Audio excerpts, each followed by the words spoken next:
Bismillahirrahmanirrahim. Assalamualaikum warahmatullahi wabarakatuh. Bagaimana kabarnya anak-anakku semuanya? Mudah-mudahan Allah Subhanahu wa taala senantiasa memberikan kita perlindungan dari mara bahaya Covid, selalu melancarkan rizki, dimudahkan dalam mencarinya bagi ayah bunda. Amin ya rabbal alamin. Baiklah anak-anakku semuanya, pada kesempatan hari ini Pak Lutfi akan menyampaikan praktek ibadah kelas 6 bab 3, yaitu penyembelihan hewan kurban. Ya, berhubung masa pandemi, semestinya kemarin di akhir bulan Juli itu adalah materi yang sangat bagus sekali, karena seperti halnya tahun-tahun sebelumnya, anak-anak kelas 6 khususnya tidak kita libatkan untuk outbound dalam mengisi agenda kurban bersama keluarga besar Yayasan Pendidikan El-Haq. Ya, berhubung kali ini masa pandemi, jadi anak-anakku untuk materi penyembelihan hewan kurban cukup kita saksikan berada di slide ini, ya. Apa saja yang akan kita pelajari tentang penyembelihan hewan kurban ini? Yang pertama, apa pengertian dari kurban itu sendiri? Hukum kurban bagi tiap muslim itu apa? Ketentuan syarat hewan kurban seperti apa? Hal-hal yang disunahkan dalam berkurban seperti apa? Mari kita simak bersama. Siapkan buku catatannya. Mari kita mulai dengan bacaan basmalah. Bismillahirrahmanirrahim. Ya, kurban secara arti, ya, dalam bahasa Arab qoroba yaqrobu qurbanan. Ya, itu artinya secara bahasa dekat. Istilahan, secara istilah kurban sendiri memiliki makna, yaitu pemotongan hewan ternak oleh umat Islam pada hari raya Idul Adha dan hari Tasyrik, ya, tanggal 11, 12, 13, dalam rangka mendekatkan diri kepada Allah Subhanahu wa taala. Kurban sendiri memiliki hukum, ya. Kalau dari berbagai macam ulama, ya, kesepakatan bersama jumhur ulama mengatakan kurban ini sunnah muakkadah, yaitu sunnah yang mendekati wajib. Ya, ada yang bilang, salah satu ulama, wajib. Ya, kita tidak memungkiri perbedaan itu, maka kita cari persamaannya. Karena apa? Kurban sendiri adalah amalan banyak yang mengandung unsur pengambahan diri kepada Allah. Justru malah memiliki manfaat yang sangat-sangat besar, yaitu salah satu diantaranya taqarrub, usaha diri pribadi kita mendekatkan sedekat mungkin kepada Allah Subhanahu wa taala yang memiliki semua kehidupan ini, yang mengatur segala kehidupan, yang memberikan rizki, yang memberikan ampunan, dan semuanya yang ada di atas muka bumi dan isinya semuanya diatur oleh Allah Subhanahu wa taala. Salah satu diantaranya yaitu syiar kemuliaan Islam, yang jelas memiliki manfaat besar yang begitu banyak. Ini salah satu pengertiannya. Selanjutnya, syarat ketentuan hewan, ya. Di sini ada kambing kurang lebih umurnya setahun, ya. Domba juga kurang lebih umurnya setahun. Sapi kurang lebih umurnya 2 tahun, diusahakan 2 tahun lebih sedikit. Untuk unta yang kalau di Indonesia tidak terbiasa makan unta, yang terbiasa ini adalah kambing, domba, dan sapi, ya. Umurnya harus diperhatikan. Untuk unta kurang lebih umurnya 5 tahun. Maka ini harus benar-benar selektif ketika berbelanja di pasar hewan, ya. Apa saja yang harus diperhatikan? Badannya sehat, tidak sakit atau kurus kering, itu harus dihindari. Ya, tidak sedang hamil atau habis melahirkan anak, itu nanti akan begitu menyiksa, ya, harus diperhatikan betul.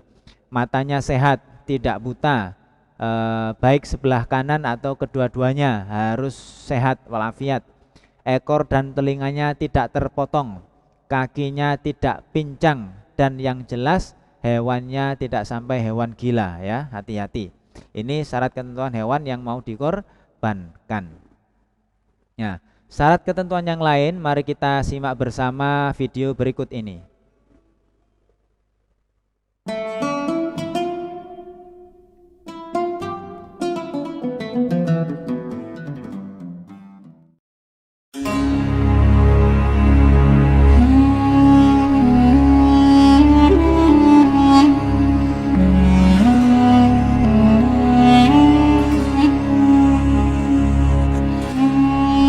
Assalamualaikum warahmatullahi wabarakatuh.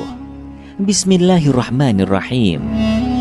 Pada kali ini kita akan membahas ibadah kurban, mulai dari cara memilih, menyembelih, sampai tentang pendistribusian hewan kurban yang sesuai dengan syariat agama Islam. Kita akan mengawalinya dari pengertian apakah yang dimaksud dengan berkurban. Kurban adalah mendekatkan diri kepada Allah dengan mengerjakan sebagian perintahnya berupa menyembelih hewan dengan tujuan beribadah kepada Allah pada hari raya haji atau Idul Adha dan 3 hari tasyrik, yaitu tanggal 11, 12, dan 13 bulan Dzulhijjah. Nabi Muhammad SAW tidak pernah meninggalkan ibadah kurban sejak disyariatkannya sampai beliau wafat. Hukum berkurban menurut Imam Malik dan Imam Syafi'i adalah sunnah muakkadah atau sunnah yang dikuatkan. Sedangkan menurut Imam Abu Hanifah, hukum ibadah kurban bagi orang yang berada di rumah tidak sedang melakukan perjalanan adalah wajib. Menyembelih kurban adalah perintah Allah Subhanahu wa Ta'ala dan sunnah Rasul yang syarat dengan hikmah dan keutamaan. Allah Subhanahu wa Ta'ala berfirman, "Fasholli li rabbika wanhar." Artinya, maka solatlah untuk Rabbmu dan sembelihlah kurban. Al-Quran Surah Al-Kautsar ayat 2. Sabda Nabi Muhammad SAW, "Man kana lahu sa'atun wa lam yudhahi fala yaqrabanna musallana." Rawahu Ibnu Majah. Artinya, barang siapa yang berkelapangan harta namun tidak mau berkurban, maka jangan sekali-kali mendekati tempat solat kami. Hadis riwayat Ibnu Majah. Tidak ada amal yang lebih disukai Allah pada hari raya Idul Adha kecuali menyembelih hewan kurban. Hewan kurban adalah menjadi kendaraan bagi orang yang berkurban ketika melewati Shiratal Mustaqim. Usia hewan kurban meliputi domba atau dha'n minimal usia 1 tahun lebih atau sudah berganti giginya. Hal ini sesuai hadis dari Rasulullah SAW bersabda, "Yajuzul jada'u minad dha'ni udhiyatan." Rawahu Ibnu Majah. Artinya, sembelihlah domba yang jadha, karena itu diperbolehkan. Hadis riwayat Ibnu Majah. Kambing kacang atau ma'az dengan usia minimal 2 tahun lebih. Sapi dan kerbau mencapai usia minimal 2 tahun lebih. Unta harus mencapai usia 5 tahun atau lebih. Seekor kambing atau domba diperuntukkan untuk 1 orang. Sedangkan unta, sapi, dan kerbau diperuntukkan untuk berkurban 7 orang. Ketentuan ini dapat disimpulkan dari hadis berikut.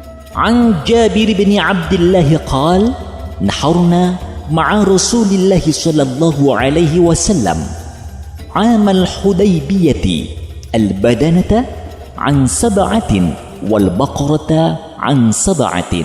Rawahul Muslim. Diriwayatkan dari Jabir bin Abdullah, kami telah menyembelih kurban bersama Rasulullah SAW pada tahun Hudaybiyah. Seekor unta untuk 7 orang dan seekor sapi juga untuk 7 orang. Hadis yang menjelaskan tentang berkurban dengan seekor domba yang dilakukan oleh Rasulullah Muhammad SAW. An Aisyah anna Rasulullah SAW amara bikabshin aqrana fa'utiya bihi liyudhhiya bih. Faqala laha ya Aisyah halummi al-mudhiyata. Thumma qala ishhadhiha bihajarin. Fafa'alat thumma akhadhaha wa akhadha al-qabsha fa'abja'ahu thumma dhabahahu thumma qala bismillahi Allahumma taqabbal min Muhammadin wa ali Muhammadin wa min ummati Muhammadin thumma dhaha bih. Rawahul Muslim.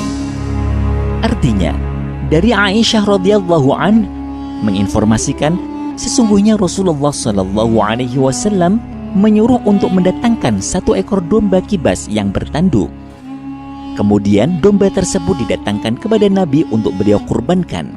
Nabi berkata kepada Aisyah, "Wahai Aisyah, ambilkan untukku pisau, golok." Nabi selanjutnya memerintahkan Aisyah, "Asahlah golok itu pada batu asah."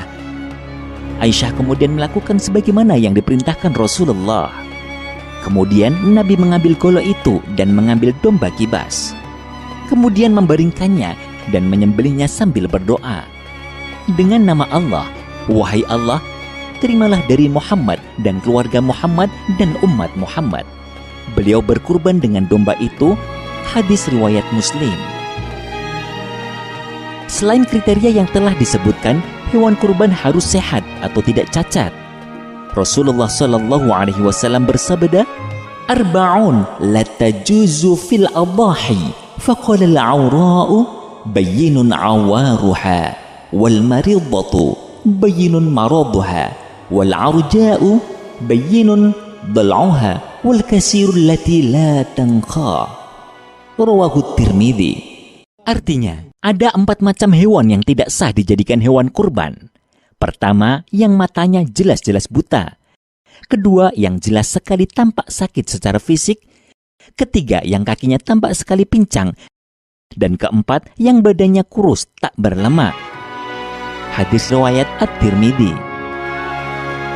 Hewan yang cacat namun masih tetap sah adalah hewan yang dikebiri dan hewan yang pecah tanduknya. Hewan yang putus telinga atau ekornya tetap tidak sah untuk dijadikan kurban. Hal itu dikarenakan cacat yang pertama tidak mengakibatkan dagingnya berkurang atau cacat batin.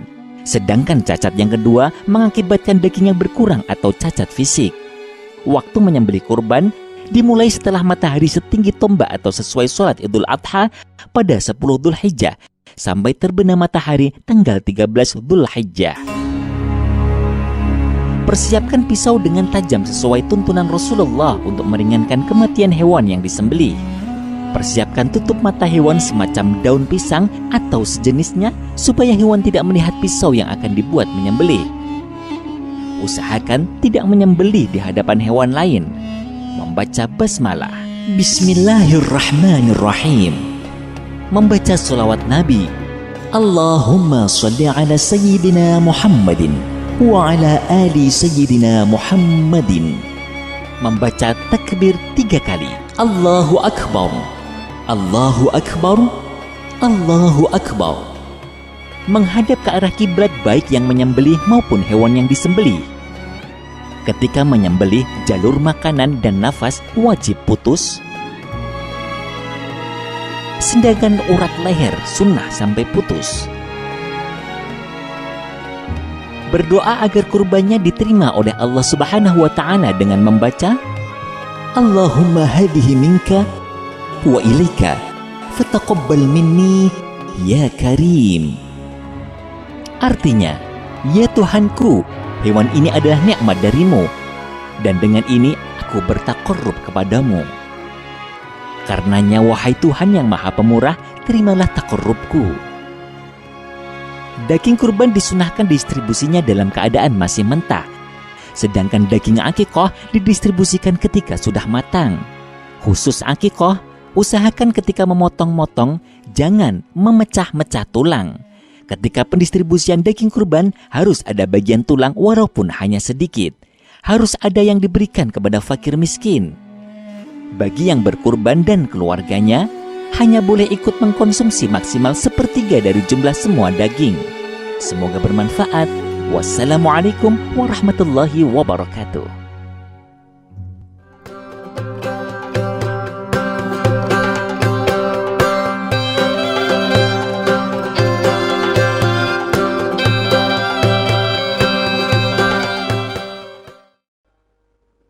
Ya, barusan anak-anakku semuanya menyaksikan tentang video bagaimana kurban dilaksanakan, ya, mulai dari hukum syariatnya, cara memilih hewannya, ya, ketentuannya agar hewan itu bisa disembelih, kemudian bagaimana doanya, cara menyembelih, dan adab-adab yang diajarkan ketika menyembelih hewan kurban tersebut sampai mendistribusikan hewan daging kurban. Ya, Silakan disimak berulang kali, mudah-mudahan bisa dipahami. Ya, yang terakhir adalah hal-hal yang disunahkan dalam berkurban ya. Yang pertama, bagi orang yang hendak berkurban ya, jika kita ada niatan untuk tahun ini insya Allah saya berkurban, maka ya, mulai sejak tanggal 1 Zulhijjah ya. Jadi harus melihat kalender benar-benar kapan masuk tanggal 1 Zulhijjah, maka kita yang hendak mau berkorban, niat mau berkorban ini tidak diperkenankan untuk ya mencukur rambut kita, mencukur bulu ya, bulu dimanapun yang ada tumbuh di badan kita, termasuk memotong kuku ya, dan atau mungkin ada kulit yang terkelupas atau apa yang terdapat dalam tubuh kita ya. Jadi orang yang berkorban tersebut ketika memasuki tanggal 1 maka tidak diperkenankan, boleh memotong kuku ya, atau mencabut atau mencukur rambut yang ada di badan kita setelah hewan kurban kita disembelih. Itu salah satu sunnah sebelum berkurban bagi yang mau hendak berkurban. Yang kedua, tidak memberi upah sedikit pun kepada penyembelih dari hewan sembelihannya. 3, diperbolehkan untuk memanfaatkan sesuatu dari hewan tersebut seperti kulit ya, dimanfaatkan untuk kerajinan sepatu atau kerajinan tas atau bahkan sebagai alat musik rebana ya, atau jidor dan lain sebagainya. Ketipung itu terbuat dari kulit kambing atau sapi, atau tanduknya untuk perhiasan atau merchandise souvenir dan lain sebagainya. Yang keempat, tidak boleh menjual sesuatu pun dari hewan kurban tersebut ya, tidak boleh. Kemudian yang kelima, disyariatkan pemilik kurban memakan daging kurbannya ya. Ini kalau dari total semuanya diperkenankan 1/3 dari jumlah daging kurban yang sudah ditimbang. Disunahkan pula untuk berpuasa Arafah ya. Biasanya ini sebelum Zulhijjah, tanggal 10 Zulhijjah, biasanya dilakukan pada tanggal 9 Zulhijjah. Hendaknya kita sebagai umat muslim merayakan puasa Arafah, yang mana di sana saudara-saudara kita yang sedang melakukan ibadah haji sedang wukuf di Arafah. Maka yang tidak sedang haji hendaknya kita disunahkan untuk puasa Arafah. Ya, sebagaimana hadis dari Abu Qatadah Al-Ansari anna Rasulullah su'ila an shaumi yaumi Arafah faqala yukaffirus sanata al-madiyah wal baqiyah. Bahwa Rasulullah pernah ditanya tentang puasa Arafah 9 Zulhijjah, maka beliau menjawab menghapus dosa setahun yang lalu dan yang akan datang. Hadis diriwayatkan Imam Muslim. Ya. Alhamdulillah, penjelasan tentang penyembelihan hewan kurban telah usai. Maka saatnya ini adalah anak-anakku bertugas untuk menjawab pertanyaan berikut ini. Ya, yang pertama, buatlah rangkuman dari materi yang anak-anak sudah pelajari, baik secara materi yang tertulis di slide maupun video yang tadi ditayangkan. Kemudian di dalam Al-Quran surat ke-108, silakan dicari sendiri kira-kira surat apa. Di sana terdapat perintah untuk berkurban untuk mendekatkan diri kepada Allah SWT. Tuliskanlah ayat Al-Quran tersebut beserta artinya ya, ayat yang khusus memerintahkan kurban ya, tidak semuanya ayat Al-Quran yang tersebut di surat ke-108 ya. Kegiatan bersama orang tua, diskusikanlah bersama ayah ataupun bunda. Jika anak-anak pernah melaksanakan ibadah kurban, jenis hewan kurban yang disembelih itu apa, diatasnamakan siapa kurban tersebut, di mana tempat berkurbannya ya, di desa atau di lembaga atau di musola apa, masjidnya apa, di desa mana ya, atau kota apa. Pada tahun berapakah pelaksanaan penyembelihan hewan kurban tersebut. Itu yang anak-anak pernah melaksanakan. Jika belum diberikan keluangan rizki oleh Allah, atau nanti suatu saat jika Allah memberikan kelapangan rizki, akan ada suatu cita-cita ya, anak-anakku semuanya tetap menuliskan cita-cita tersebut.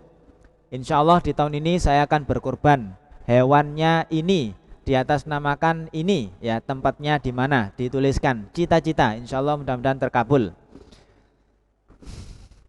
Ya, setiap satu helai rambut kurban adalah satu kebaikan. Seandainya Allah menjumlahkan semua bulunya itu ada jutaan, maka disitulah sekian juta kebaikan yang akan diterima oleh sahibul kurban.